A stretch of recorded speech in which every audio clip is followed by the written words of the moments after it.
The world does not respect the man who gives himself away. You have been told your entire life that warmth is a virtue, that if you are open, kind, and accessible, the world will return that appreciation to you. That is a comforting illusion. In the brutal arithmetic of human nature, accessibility creates familiarity, but scarcity creates value. When you are always warm, always available, and always smiling, you are not seen as valuable. You are seen as a resource, a utility like tap water, necessary perhaps, but entirely forgettable until the moment you stop flowing.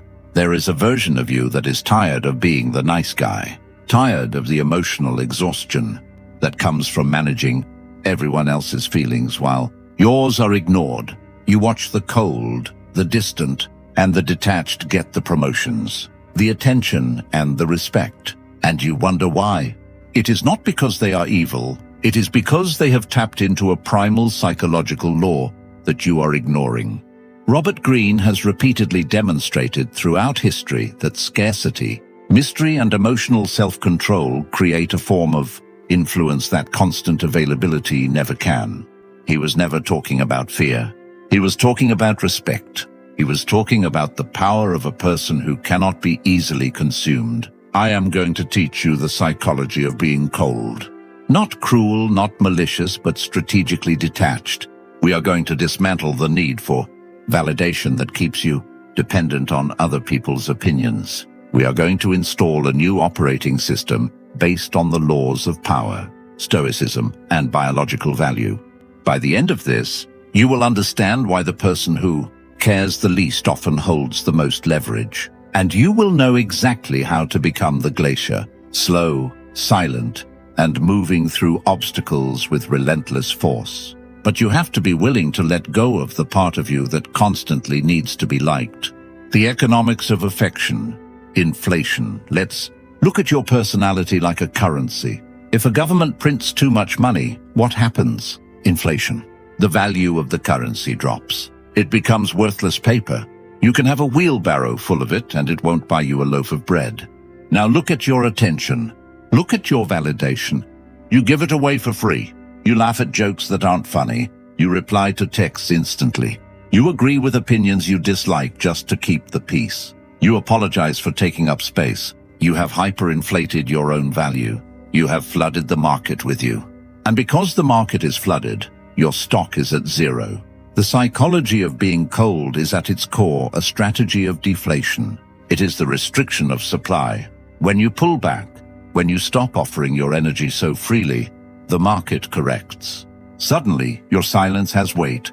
Your compliment has value. Your presence becomes an event, not a routine. Robert Greene has repeatedly observed that human beings are often ungrateful, fickle, and driven by self-interest. If you give them everything, they will think they deserve it. They will view your kindness not as a gift, but as something they have come to expect. To be cold is to recognize this reality about human nature and adjust accordingly. It starts with the eyes. The warm man looks at everyone with pleading eyes. He is scanning the room asking, "Am I safe here? Do you like me?" His energy projects outward, searching for a return signal. The cold man's energy projects inward. He is not scanning for safety. He is assessing the terrain. He is not asking for permission to exist. He is grounded in his own gravity. When you stop projecting that "please like me" energy, people get confused. Their subconscious mind detects an anomaly. Why isn't he trying to impress me? Does he know something I don't? Is he operating from a different level of confidence? That doubt is the seed of respect. You must become comfortable with the dead air. In a conversation, the average person is terrified of silence. They fill it with nervous laughter, with chatter, with self-deprecation. They pour out words to fill the void. The cold strategist lets the silence sit. He looks at you. He listens. He does not rush to comfort you. In that silence, the other person's anxiety rises and they begin to seek your approval. They start talking faster, revealing more, trying to win you over. You have flipped the dynamic without saying a word. You have become the prize simply by refusing to play the game of inflation. The second layer of this psychology is the death of reactivity. The Stoics, particularly Epictetus, taught that men are not disturbed by things, but by the view which they take of them. Most people are puppets. They have strings attached to their ego, their insecurities and their emotional wounds. All the world has to do is pull a string and they dance. If someone insults you, you get angry. String pulled. If someone praises you, you get arrogant. String pulled. To be cold is to cut the strings. It is the state of being an immutable object. Imagine a cliffside by the ocean. The waves crash against it. They scream, they foam. They pound the rock with millions of gallons of force. Does the cliff scream back? Does the cliff try to negotiate with the ocean?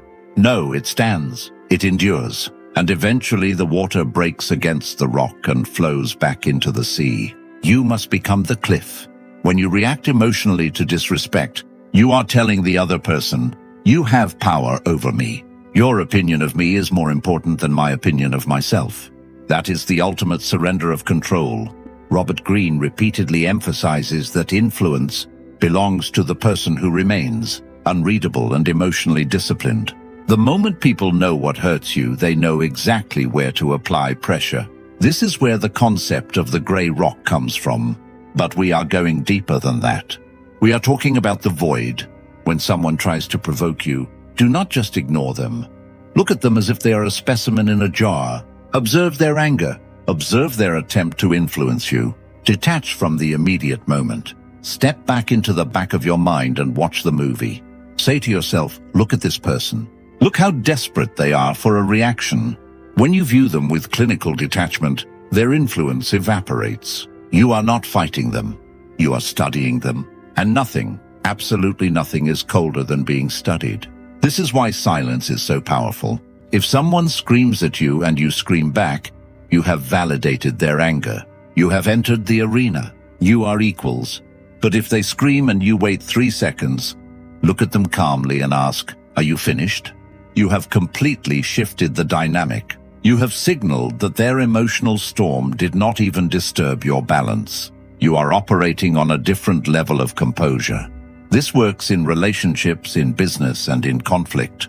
The person who loses their temper first often loses the negotiation. The person who cares the most about the deal loses the leverage. You must practice the pause of power. Before you respond to anything, a text, an email, an insult, a question, force a pause. Even if it is just 2 seconds, that pause tells your brain, I am in control here. I am not a reflex. I am a chooser. In that pause, you dissolve the people pleaser. In that pause, you release the fearful child. And the person who speaks after the pause is the sovereign. The law of zero drag, detachment, physics, teaches us about drag, friction, the resistance that air or water puts on an object moving through it. The more attachments you have, the more drag you have, the slower you move. Most men are heavy. They are weighed down by the need for outcomes. I need this job. I need her to text me back. I need them to think I'm smart. This neediness is obvious. It signals dependence. Evolutionary biology is unforgiving.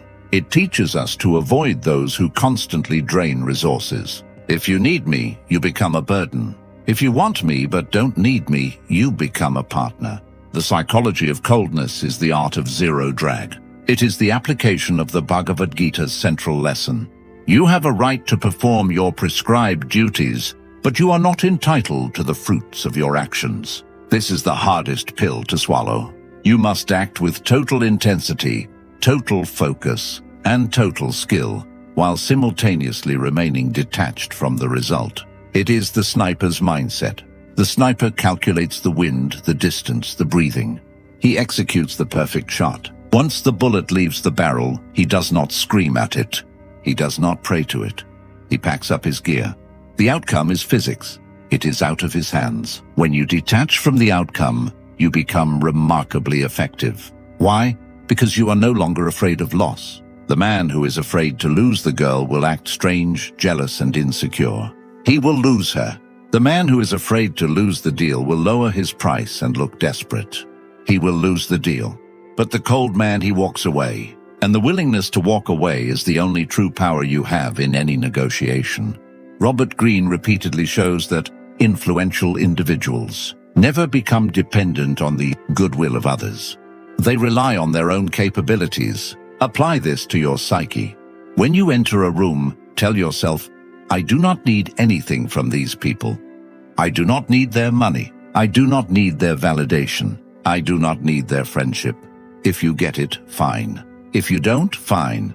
This mindset creates a vacuum. Nature abhors a vacuum. When you pull back your need, people feel a space opening up. They feel the void where your neediness used to be, and they are compelled to fill it. They start chasing you. They start trying to impress you. This is the paradox of desire. We want what retreats from us. Think about a cat versus a dog. A dog is warm. It jumps on you. It licks your face. It needs you. You love the dog, but you do not respect it. You control the dog. A cat is cold. It sits across the room. It watches you. It decides when it wants attention. And because of that, you work for the cat's affection. You feel honored when the cat chooses you. Be the cat. Stop jumping on people. Stop chasing them with compliments and constant availability. Sit back, watch, let them come to you. The shadow self-integration. Society tells you to hide your dark side, to hide your aggression, your selfishness, your competitive instincts. They tell you to be a civilized man. But Carl Jung, the father of analytical psychology, warned that a man who has not passed through the inferno of his passions has never overcome them. Being cold is not about being empty. It is about being full of powerful impulses that you have under total control. A harmless man is not necessarily a good man. A harmless man is often just weak. A good man is a capable man who has his strength under voluntary control. People can sense the difference. If you are just nice because you are afraid of conflict, you are vulnerable. You are soft. But if you are polite, calm, and quiet, yet there is a glimmer in your eye that says, I could respond differently, but I choose not to. That is magnetism. That is the cold factor. It is the velvet-covered brick. How do you build this? By engaging with your shadow, by acknowledging that you are capable of selfishness. You are capable of influence. You are capable of harsh behavior. Do not deny these parts. Integrate them. Robert Greene did not study power for saints. He studied leaders who had to survive in a world of competition, deception, and conflict. He repeatedly shows that you must understand the darker side of human nature so that you are not overwhelmed by those who do. When you accept your own capacity for darkness, you stop being afraid of other people's darkness. You see a manipulator and you do not react with shock. You recognize the technique. You smile. You say, I see what you are doing. This self-knowledge gives you a solidity that warm people often lack. Warm people are frequently naive. They project their own goodness onto the world and get blindsided by reality. The cold man sees the world as it is, not as he wishes it to be. He accepts reality. Acceptance is cold. Wishful thinking is warm. Wishful thinking tells you maybe she will change. Maybe the boss will notice me. Maybe the market will recover. Wishful thinking can keep you passive. Cold acceptance says she is treating me with disrespect. That is the data. I will act on the data. Let go of the fantasy. Embrace the cold clarity of the present moment. The language of the sovereign. Verbal minimalism. Robert Greene in the 48 Laws of Power. Law 4. Always say less than necessary. Words are a leak. Every time you speak, you leak power. You leak information. You leak intent. The insecure man is terrified of being misunderstood, so he explains himself. He writes paragraphs of text. He overcontextualizes. He creates word salads trying to manage your perception of him. The cold man speaks in headlines. He gives the instruction. He states the boundary. He asks the question and then he stops. He does not justify his existence. No is a complete sentence. I don't like that is a complete thought. That doesn't work for me as a final decision. When you cut the fat from your communication, your words become heavy. They land like stones.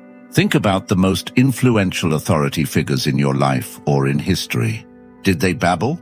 Did they ramble? No, they spoke with economy. This minimalism creates a projection screen. When you give people very little verbal data, their brain has to fill in the gaps, and they will usually fill in the gaps with qualities that make You seem more intelligent, more profound, and more influential than you actually are. Let them do the work. Stop trying to prove you are smart. The person who tries to prove they are smart is signaling that they feel insecure. The person who knows they are smart has no interest in proving it to you. This is the essence of Robert Greene-style communication. Information is leverage. Why would you give everyone your blueprints? Keep your cards close to your chest. When people ask, "What are you thinking?" smile and say, "I'm just listening." It fascinates them. It makes them work harder. It makes them seek your approval. The architecture of scarcity. We are going to go deeper into the management of time and presence. Robert Greene has repeatedly shown that familiarity breeds contempt. If people see you every day, if they know exactly what you eat for breakfast, if they know your entire routine, you become mundane. You become furniture. To maintain influence, you must strategically withdraw. This is not about ghosting people to be toxic. It is about reclaiming your own orbit. Most people live in other people's orbits. They are moons circling someone else's planet. They wait for the text. They wait for the plan. They wait for the invitation. The cold man is the sun.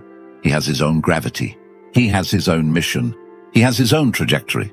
Sometimes your trajectory intersects with others. That is warmth. That is connection. But then you continue on your path. You move away. This movement away is crucial. You must have a life that is more interesting to you than any relationship or any validation. If you don't have a mission, you will inevitably become needy. You cannot fake this. If your life is empty, you will cling to people. You need a purpose that is cold, a purpose that does not care if you are tired, a purpose that demands your attention more than a notification on your screen. When you are busy building an empire, whether that is a business, a physique, or a mind, you are naturally scarce. You don't have to pretend to be busy. You are busy, and that organic scarcity is one of the most attractive forces on Earth. People want to be part of something that is moving. They want to hop on the train, but if the train is parked at the station, waiting for people to get on, nobody wants to ride. If the train is moving, and they have to run to catch it, they will sprint. Be the moving train. Now I know what you are thinking. But won't I be lonely? Won't I lose friends? Won't people think I'm arrogant? Yes, you will lose friends. But were they friends? Or were they simply feeding on your unlimited supply of validation? You will be called arrogant. You will be called different. Good. Different is the price of admission to the top tier. Normal is the definition of mediocrity. Constant approval is the trophy of dependence. You are terrified of the cold because you have lived your whole life huddled by the fire of other people's approval. You think that if you step away from the fire, you will freeze. But I am here to tell you that you are made of fire. The heat you are looking for is inside you, but you will never find it as long as you are asking everyone else for sparks. We have covered the foundation. We have stripped away the neediness, the reactivity, and the verbal excess that makes you weak. But now we must go into the advanced mechanics. We must talk about how to apply this coldness in specific scenarios. The rabbit hole goes deeper because once you realize that you don't need the world, you realize how much influence you already possess. The Glacier stare. Non-verbal dominance. We have spoken about silence. Now we speak about the eyes. The eyes are the only part of the human brain that is visible outside the skull. When you look at someone, you are looking at their neural circuitry. Most people have seeking eyes. They dart around. They blink rapidly when nervous. They break eye contact when the tension gets too high. They look down to submit. The cold man cultivates the Glacier stare.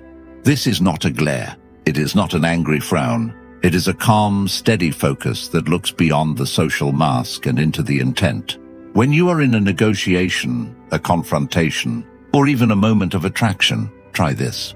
When the other person is speaking, lock your eyes onto one of theirs, usually the left eye, and do not move. Do not nod excessively. Do not smile to reassure them. Just receive the data. This creates noticeable pressure. Their primitive brain registers you as someone completely comfortable with tension, not because you are attacking, but because you are still. In nature, the predator is still before action. The prey is jittery. By holding this gaze, you force them to break first, and whoever breaks the gaze first subconsciously acknowledges the other as holding the stronger frame. But here is the nuance. Your face must be relaxed. If you look tense, you look like you are trying too hard. If your face is relaxed, bored even, but your eyes are locked on, it signals, I am comfortable in this high-pressure environment. Are you? This is the Robert Greene lion and fox duality. The eyes are the lion, direct and forceful. The face is the fox, unreadable and smooth. Use this sparingly. If you do it all the time, you look unnatural. But use it when boundaries are crossed. Use it when you are stating your price. Use it when someone tries to deceive you. It acts like a truth detector. People often crumble under the weight of a gaze that does not seek their approval. The art of the soft no. Rejection as power. The amateur says yes because he wants to be liked. The intermediate says no aggressively to prove he has boundaries. The master says no so softly that you thank him for it. This is the ultimate cold move. It is rejection wrapped in silk. When you reject someone, a plan, a date, a deal, you are demonstrating high value. You are demonstrating that your time is spoken for. But if you do it with anger, I don't have time for this, you show that you are stressed. You show that they annoyed you. You gave them a reaction. The cold approach is indifferent politeness. I can't make that work. That's not for me. I'm going to pass. Notice there are no excuses. Not because my dog is sick or because I'm really busy right now. When you give an excuse, you give them a handle to argue with. Oh, bring the dog. Oh, we can do it later. When you give a flat, soft no, there is nothing to grab onto. It is a smooth wall of ice. They slide right off. Robert Greene repeatedly highlights that powerful people avoid creating unnecessary enemies even when they deny requests. The soft no achieves this. You are not being mean. You are just being unavailable. And here is the psychological twist. People often become preoccupied with what they cannot have. By limiting access to yourself, you become more intriguing. You trigger the reactance theory we discussed earlier. The moment you say no, their brain tries to figure out how to turn it into a yes. You have given them a puzzle to solve, and the puzzle is you. While they are spending energy trying to solve you, you are spending your energy on your mission. You are winning the resource game. Strategic unpredictability. Robert Greene wrote that a person who is not wise himself cannot be wisely guided. He also repeatedly demonstrates throughout history that a person who becomes predictable becomes controllable. If people know exactly how you will react, they can build a strategy around you. If they know that flattery works on you, they will flatter you. If they know that insults provoke you, they will insult you. To be cold is to be a glitched algorithm. Just when they think you are going to be angry, be calm. Just when they think you're going to be excited, be bored. Just when they think you are going to zig. This keeps people on their toes. It creates a low-level uncertainty in those around you. They have to watch you closely. They have to pay attention to your mood. In a relationship, this prevents the boredom death spiral. If you are always the same, passion fades. But if you are a little bit difficult to read, a little bit unexpected, attention remains engaged. Do not be chaotic. Chaos is weakness. Be calculatedly unpredictable. For example, usually you reply to texts within an hour, suddenly go quiet for 24 hours. No explanation. When you return, act as if nothing happened. Hey, what's up? Their mind will spin. Where was he? Who was he with? Is he losing interest? You have activated their imagination. And as Robert Greene says, imagination is one of the most powerful tools in the game of attraction. You are encouraging them to think about you. And the more they think about you, the more they invest in you. The sunk cost fallacy kicks in. I've spent so much time thinking about him, he must be important. You are activating their cognitive biases simply by breaking your pattern. The power of walking away. There is no negotiating tactic, no attraction technique. No power moves stronger than the ability to turn your back and walk out the door. This is the final option of the cold mindset. Most people are terrified of endings. They stay in bad jobs, unhealthy relationships, and poor deals because they are afraid of the void. They are afraid of starting over. The cold man is comfortable with the void. He knows that there are billions of people on the planet. He knows that opportunities are everywhere. He operates from an abundance mindset, even if he is broke, because he knows his value is internal, not external. When you are willing to walk away, you hold all the leverage. You can demand the highest price. You can demand the best treatment because the other side can sense that you are not bluffing. Have you ever tried to sell something to a man who didn't really want to buy it? It's almost impossible. You have to lower the price. You have to convince. Be the man who doesn't need to buy. In every interaction, ask yourself, am I willing to lose this? If the answer is no, you have already lost. You are emotionally trapped. If the answer is yes, you are free. And freedom, true, cold, detached freedom, is one of the most attractive qualities a person can possess. People want to be around the free man because they want to experience a piece of that independence. They want to know what it feels like to not be controlled by fear. The sanctuary of solitude. To maintain this temperature, you need a freezer. You need a place where you recharge. You cannot be cold if you are constantly overstimulated by social media, noise, and people. You will burn out. You will become irritable, not cold. You need solitude. Robert Greene has repeatedly shown that periods of isolation and deep reflection are often where the most important strategic insights are formed. Throughout his own career, he spent years observing, studying, writing, and developing ideas away from the noise of constant social validation. You must build your sanctuary, a time of day or a room in your house where no one enters. No phone, no influences. In that silence, you reconnect with your frame. You remind yourself who you are. You wash off the influence of the herd. If you are constantly plugged in, you are constantly being programmed. The news tells you what to fear. Instagram tells you what to desire. Your friends tell you what to think. Solitude is the deprogramming chamber. It is where you cool down the engines. It is where you analyze the data of your life without the emotion of the moment. Why did I react that way? Is this person actually good for me? Am I on the right path? These answers only come in the cold silence. They never come in the noise. If you cannot be alone, you cannot be strong. A man who needs company is a man who is running from himself. And if you are running from yourself, why should anyone else run towards you? Stop running. Turn around. Face the void. And realize that the void is not empty. It is a mirror. The final transformation, becoming the mirror. When you master these phases, something strange happens. You become a mirror to others. Because you are not projecting your own neurosis, you reflect theirs back to them. When an angry person meets a cold man, they see their own ugliness reflected in his calm. It drives them mad or it makes them ashamed.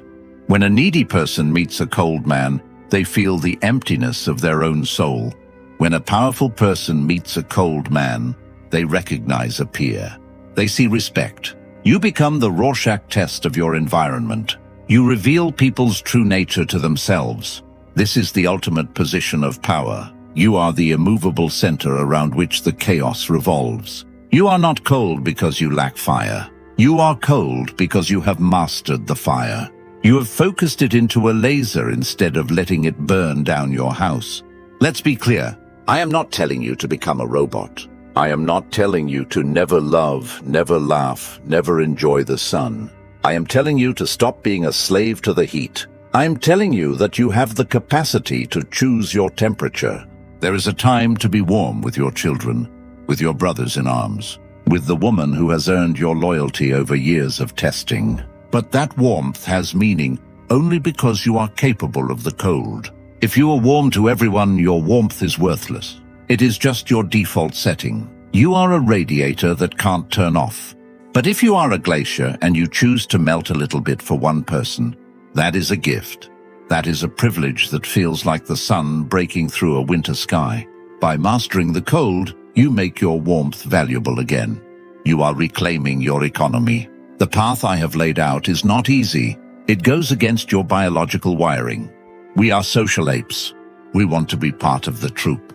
We want to be groomed and petted. To choose the cold is to choose the path of the outlier, the maverick, whatever label you want to use. It is the path of the man who walks alone, not because he has to, but because he likes the view. It is the path Robert Greene repeatedly highlights through history, the person willing to face the realities of human nature without flinching. Now look at your life. Look at the texts you are desperate to send. Look at the people you are desperate to please. Look at the anxiety that is eating your stomach. Is it worth it? Or are you ready to turn down the thermostat? Are you ready to kill the neediness? Are you ready to become the immutable object? The world is loud, be quiet. The world is hot, be cold. The world is chaotic. Be the order. Subscribe if you haven't.